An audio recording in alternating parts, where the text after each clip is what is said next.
Now, banking reform and measures to improve growth are among the issues expected to be at the heart of the Queen's speech today.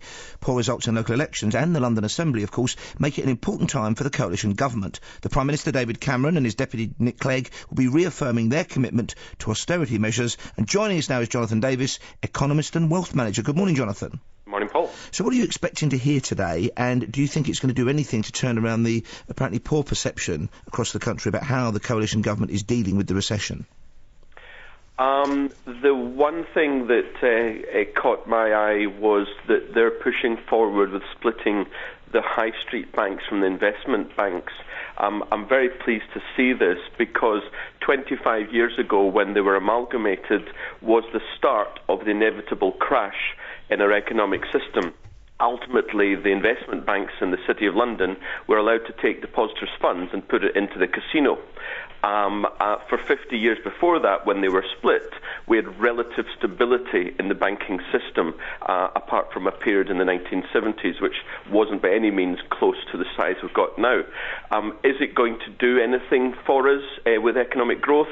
Not in the slightest, and it doesn't even start till 2019. So they should be doing it, but they should be doing it much quicker than 7 years from now. And Jonathan, what does that actually mean to us in the street? What would that mean for us?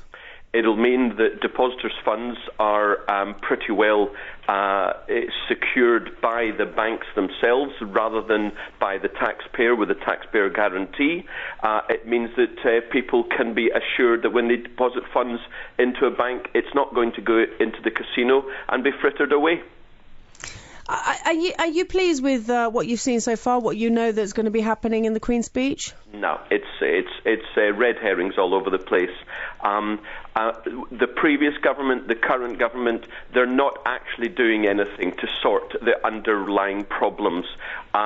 We still have an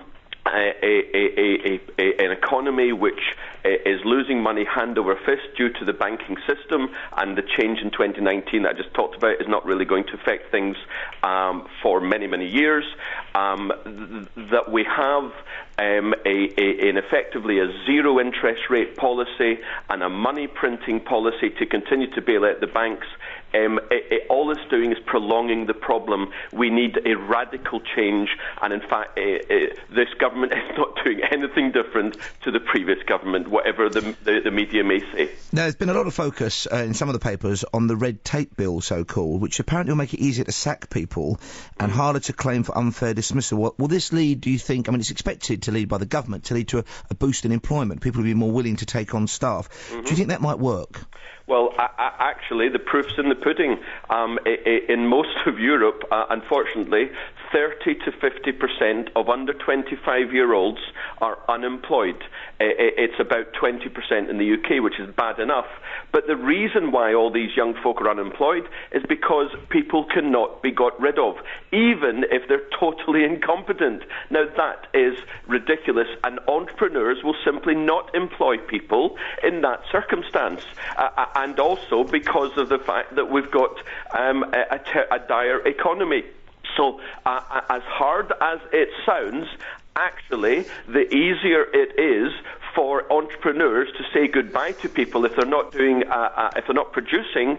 Then actually that makes it easier for entrepreneurs to actually employ people.